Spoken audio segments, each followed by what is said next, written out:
ಮೈಸೂರು ಅರಮನೆಗೆ ಬೆಂಕಿಯಲ್ಲಿದ್ದ 200 ಕೆಜಿ ತೂಕದ ಚಿನ್ನದ ಸಿಂಹಾಸನದ ರಕ್ಷಣೆಗೆ ರಣರೋಚಕ. ಮೈಸೂರು ರತ್ನಖಚಿತ ಸಿಂಹಾಸನವನ್ನ ಮಣ್ಣಿನಲ್ಲಿ ಹೂತಿಟ್ಟಿದ್ಯಾರು?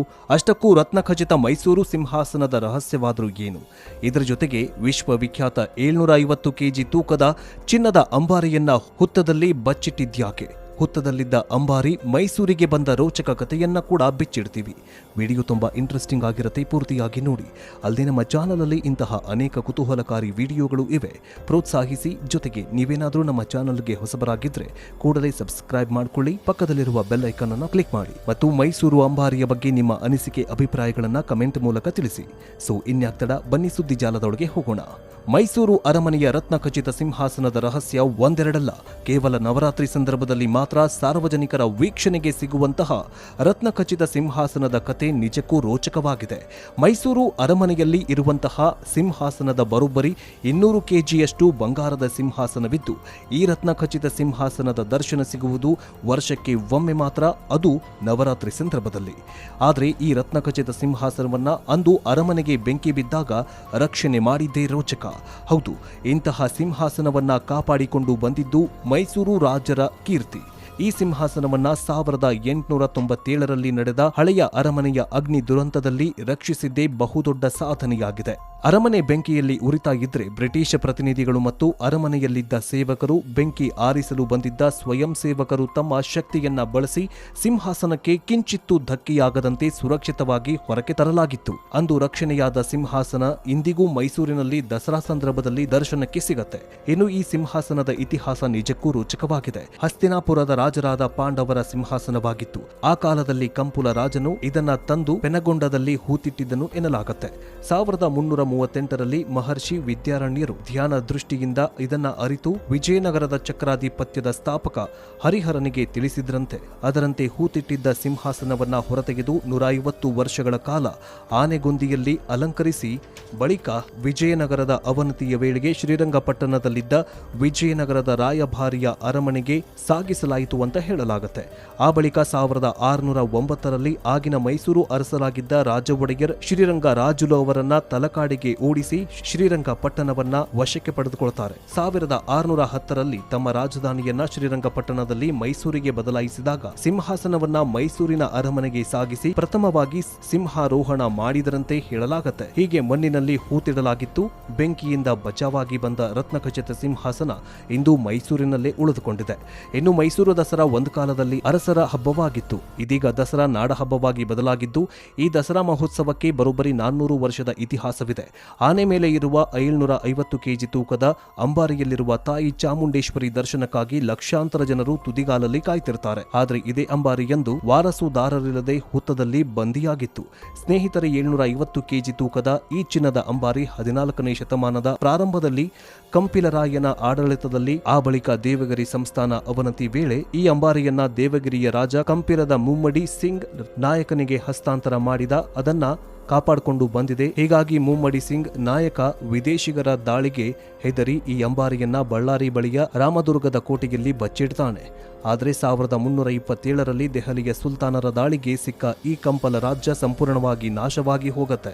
ಈ ವೇಳೆ ಕಂಪಲರಾಯ ಯುದ್ಧದಲ್ಲಿ ಕೊನೆಗೊಳ್ತಾನೆ. ಆ ಸಮಯದಲ್ಲಿ ಕಂಪಲದ ಬಂಡರ ರಕ್ಷಣೆ ಮಾಡ್ತಾ ಇದ್ದ ಅಕ್ಕಬುಕ್ಕರು ಅಂಬಾರಿಯನ್ನ ಹುತ್ತದಲ್ಲಿ ಬಚ್ಚಿಟ್ಟು ಅಲ್ಲಿಂದ ಕಣ್ಮರೆಯಾಗ್ತಾರೆ. ಇನ್ನು 1336ರ ವೇಳೆಗೆ ದೆಹಲಿಯ ಸುಲ್ತಾನರು ನಾಶವಾದ ಸಮಯದಲ್ಲಿ ಪುನಃ ರಾಜ್ಯ ಸ್ಥಾಪಿಸುವುದಕ್ಕೆ ಅಕ್ಕಬುಕ್ಕರು ಮುಂದಾಗ್ತಾರೆ.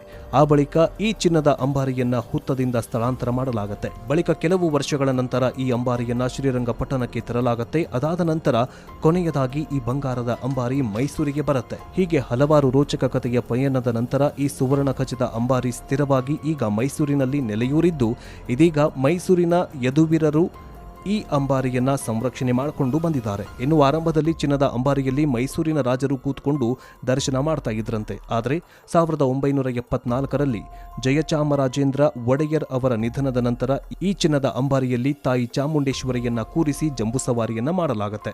ಮೈಸೂರು ಅರಮನೆಯ ರತ್ನಖಚಿತ ಸಿಂಹಾಸನದ ರಹಸ್ಯ ಒಂದೆರಡಲ್ಲ, ಕೇವಲ ನವರಾತ್ರಿ ಸಂದರ್ಭದಲ್ಲಿ ಮಾತ್ರ ಸಾರ್ವಜನಿಕರ ವೀಕ್ಷಣೆಗೆ ಸಿಗುವಂತಹ ರತ್ನಖಚಿತ ಸಿಂಹಾಸನದ ಕತೆ ನಿಜಕ್ಕೂ ರೋಚಕವಾಗಿದೆ. ಮೈಸೂರು ಅರಮನೆ ಅರಮನೆಯಲ್ಲಿ ಇರುವಂತಹ ಸಿಂಹಾಸನದ ಬರೋಬ್ಬರಿ 200 ಕೆಜಿಯಷ್ಟು ಬಂಗಾರದ ಸಿಂಹಾಸನವಿದ್ದು, ಈ ರತ್ನಖಚಿತ ಸಿಂಹಾಸನದ ದರ್ಶನ ಸಿಗುವುದು ವರ್ಷಕ್ಕೆ ಒಮ್ಮೆ ಮಾತ್ರ, ಅದು ನವರಾತ್ರಿ ಸಂದರ್ಭದಲ್ಲಿ. ಆದರೆ ಈ ರತ್ನಖಚಿತ ಸಿಂಹಾಸನವನ್ನ ಅಂದು ಅರಮನೆಗೆ ಬೆಂಕಿ ಬಿದ್ದಾಗ ರಕ್ಷಣೆ ಮಾಡಿದ್ದೇ ರೋಚಕ. ಹೌದು, ಇಂತಹ ಸಿಂಹಾಸನವನ್ನ ಕಾಪಾಡಿಕೊಂಡು ಬಂದಿದ್ದು ಮೈಸೂರು ರಾಜರ ಕೀರ್ತಿ. ಈ ಸಿಂಹಾಸನವನ್ನ 1897ರಲ್ಲಿ ನಡೆದ ಹಳೆಯ ಅರಮನೆಯ ಅಗ್ನಿ ದುರಂತದಲ್ಲಿ ರಕ್ಷಿಸಿದ್ದೇ ಬಹುದೊಡ್ಡ ಸಾಧನೆಯಾಗಿದೆ. ಅರಮನೆ ಬೆಂಕಿಯಲ್ಲಿ ಉರಿತಾ ಇದ್ರೆ ಬ್ರಿಟಿಷ್ ಪ್ರತಿನಿಧಿಗಳು ಮತ್ತು ಅರಮನೆಯಲ್ಲಿದ್ದ ಸೇವಕರು, ಬೆಂಕಿ ಆರಿಸಲು ಬಂದಿದ್ದ ಸ್ವಯಂ ಸೇವಕರು ತಮ್ಮ ಶಕ್ತಿಯನ್ನ ಬಳಸಿ ಸಿಂಹಾಸನಕ್ಕೆ ಕಿಂಚಿತ್ತೂ ಧಕ್ಕೆಯಾಗದಂತೆ ಸುರಕ್ಷಿತವಾಗಿ ಹೊರಕ್ಕೆ ತರಲಾಗಿತ್ತು. ಅಂದು ರಕ್ಷಣೆಯಾದ ಸಿಂಹಾಸನ ಇಂದಿಗೂ ಮೈಸೂರಿನಲ್ಲಿ ದಸರಾ ಸಂದರ್ಭದಲ್ಲಿ ದರ್ಶನಕ್ಕೆ ಸಿಗತ್ತೆ. ಇನ್ನು ಈ ಸಿಂಹಾಸನದ ಇತಿಹಾಸ ನಿಜಕ್ಕೂ ರೋಚಕವಾಗಿದೆ. ಹಸ್ತಿನಾಪುರದ ರಾಜರಾದ ಪಾಂಡವರ ಸಿಂಹಾಸನವಾಗಿತ್ತು. ಆ ಕಾಲದಲ್ಲಿ ಕಂಪುಲ ರಾಜನು ಇದನ್ನ ತಂದು ಪೆನಗೊಂಡದಲ್ಲಿ ಹೂತಿಟ್ಟಿದ್ದನು ಎನ್ನಲಾಗುತ್ತೆ. 1338ರಲ್ಲಿ ಮಹರ್ಷಿ ವಿದ್ಯಾರಣ್ಯರು ಧ್ಯಾನ ದೃಷ್ಟಿಯಿಂದ ಇದನ್ನ ಅರಿತು ವಿಜಯನಗರದ ಚಕ್ರಾಧಿಪತ್ಯದ ಸ್ಥಾಪಕ ಹರಿಹರನಿಗೆ ತಿಳಿಸಿದ್ರಂತೆ.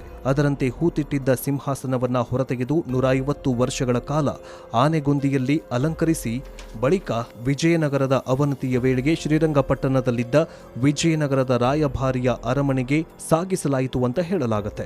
ಆ ಬಳಿಕ 1609ರಲ್ಲಿ ಆಗಿನ ಮೈಸೂರು ಅರಸರಾಗಿದ್ದ ರಾಜ ಒಡೆಯರ್ ಶ್ರೀರಂಗ ರಾಜುಲು ಅವರನ್ನ ತಲಕಾಡಿಗೆ ಓಡಿಸಿ ಶ್ರೀರಂಗಪಟ್ಟಣವನ್ನ ವಶಕ್ಕೆ ಪಡೆದುಕೊಳ್ತಾರೆ. 1610ರಲ್ಲಿ ತಮ್ಮ ರಾಜಧಾನಿಯನ್ನ ಶ್ರೀರಂಗಪಟ್ಟಣದಲ್ಲಿ ಮೈಸೂರಿಗೆ ಬದಲಾಯಿಸಿದಾಗ ಸಿಂಹಾಸನವನ್ನ ಮೈಸೂರಿನ ಅರಮನೆಗೆ ಸಾಗಿಸಿ ಪ್ರಥಮವಾಗಿ ಸಿಂಹಾರೋಹಣ ಮಾಡಿದರಂತೆ ಹೇಳಲಾಗುತ್ತೆ. ಹೀಗೆ ಮಣ್ಣಿನಲ್ಲಿ ಹೂತಿಡಲಾಗಿತ್ತು. ಬೆಂಕಿಯಿಂದ ಬಚಾವಾಗಿ ಬಂದ ರತ್ನಖಚಿತ ಸಿಂಹಾಸನ ಇಂದು ಮೈಸೂರಿನಲ್ಲೇ ಉಳಿದುಕೊಂಡಿದೆ.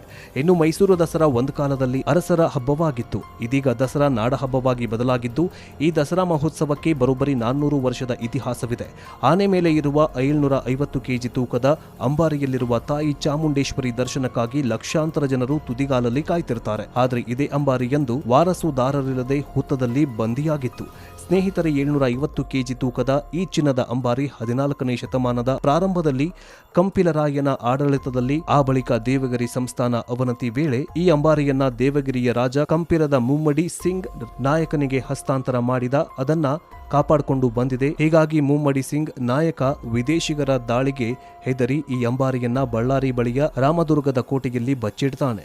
ಆದರೆ 1327ರಲ್ಲಿ ದೆಹಲಿಯ ಸುಲ್ತಾನರ ದಾಳಿಗೆ ಸಿಕ್ಕ ಈ ಕಂಪಲ ರಾಜ್ಯ ಸಂಪೂರ್ಣವಾಗಿ ನಾಶವಾಗಿ ಹೋಗುತ್ತೆ.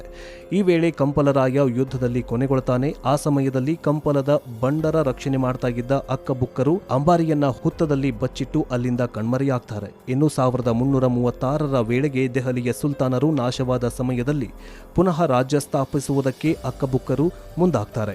ಆ ಬಳಿಕ ಈ ಚಿನ್ನದ ಅಂಬಾರಿಯನ್ನ ಹುತ್ತದಿಂದ ಸ್ಥಳಾಂತರ ಮಾಡಲಾಗುತ್ತೆ. ಬಳಿಕ ಕೆಲವು ವರ್ಷಗಳ ನಂತರ ಈ ಅಂಬಾರಿಯನ್ನ ಶ್ರೀರಂಗಪಟ್ಟಣಕ್ಕೆ ತರಲಾಗುತ್ತೆ. ಅದಾದ ನಂತರ ಕೊನೆಯದಾಗಿ ಈ ಬಂಗಾರದ ಅಂಬಾರಿ ಮೈಸೂರಿಗೆ ಬರುತ್ತೆ. ಹೀಗೆ ಹಲವಾರು ರೋಚಕ ಕಥೆಯ ಪಯಣದ ನಂತರ ಈ ಸುವರ್ಣ ಖಚಿತ ಅಂಬಾರಿ ಸ್ಥಿರವಾಗಿ ಈಗ ಮೈಸೂರಿನಲ್ಲಿ ನೆಲೆಯೂರಿದ್ದು, ಇದೀಗ ಮೈಸೂರಿನ ಯದುವೀರರು ಈ ಅಂಬಾರಿಯನ್ನ ಸಂರಕ್ಷಣೆ ಮಾಡಿಕೊಂಡು ಬಂದಿದ್ದಾರೆ. ಇನ್ನು ಆರಂಭದಲ್ಲಿ ಚಿನ್ನದ ಅಂಬಾರಿಯಲ್ಲಿ ಮೈಸೂರಿನ ರಾಜರು ಕೂತ್ಕೊಂಡು ದರ್ಶನ ಮಾಡ್ತಾ ಇದ್ರಂತೆ. ಆದರೆ 1974ರಲ್ಲಿ ಜಯಚಾಮರಾಜೇಂದ್ರ ಒಡೆಯರ್ ಅವರ ನಿಧನದ ನಂತರ ಈ ಚಿನ್ನದ ಅಂಬಾರಿಯಲ್ಲಿ ತಾಯಿ ಚಾಮುಂಡೇಶ್ವರಿಯನ್ನ ಕೂರಿಸಿ ಜಂಬೂ ಸವಾರಿಯನ್ನ ಮಾಡಲಾಗುತ್ತೆ.